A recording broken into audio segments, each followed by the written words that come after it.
So I'm watching a video of the first 911 call after the building collapsed in Surfside, and I hear something very familiar. Oh shit! Because 20 years ago there was another problem at a building, and actually I think only one video of that exists, and when they first saw it they went, oh shit! And 20 years later that tradition goes on. And I thought I would use this as an opportunity to talk about all the times I've gone, oh shit, in my life. So a couple years, 4 years ago now, I had met somebody online. What had happened was that I was shopping for car insurance, and when I went to my insurance broker, she half-jokingly told me that, when I get married, that our car insurance rates could be cut by a lot, right? If we insure 2 cars, she plugged it into her computer to show me and asked me if I was planning on getting married, and she thought I deserved a whole lot better. That's what she gave me that sentiment. And I was so furious at how our society looks at marriage, the sentiment that my insurance broker had given me, that I went onto OkCupid to post if anybody would marry me just on paper. We're not going to do anything crazy. Just we're not even going to live together. Just on paper. Let's get married so that both of us can save on car insurance. I wanted to see what sentiment was like.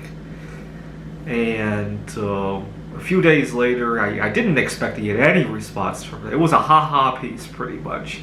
A few days later, this girl responded to me on OkCupid, and she just said, I'm interested. And I wanted to start a conversation just to see what this is about. How much are you paying for car insurance? What kind of car are you driving? And I wanted to see how she felt about being discriminated against on her car insurance.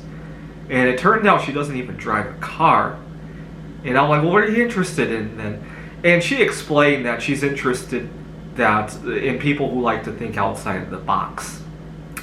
And so we had met up in downtown Seattle. I picked her up at her apartment she was living in Bellevue at the time, and we had gone to downtown Seattle. And we go to this restaurant, and when I get back to my car, I noticed that the window was broken. It was on the ground. Oh shit! Okay, fast forward a couple years later. Before the pandemic, I used to live out of my car seasonally. I would get an apartment in the wintertime, but 8-9 months out of the year, I used to live out of my car, and I loved it. I love the freedom of the road. I love having some resources to do other things with going to the Computer Olympiad conference. You got to remember, back then it wasn't in vogue to do the conference online, right? Hopefully after the pandemic is over, we won't have to travel for that conference anymore, among other things, right? Now, I used to frequent this one Starbucks location that was open 20 hours a day, if you could believe it. It was open from 4 a.m. to midnight. And so I was a frequent there. And one day, in March of 2020, I see all the chairs on the tables and yellow warning tape all over everything. Oh, shit! Right. Those are the big ones in my life. I'm trying to think where else I've gone oh shit before. When I was living in New York City, I had a lot of difficulty with the apartments that I was living in.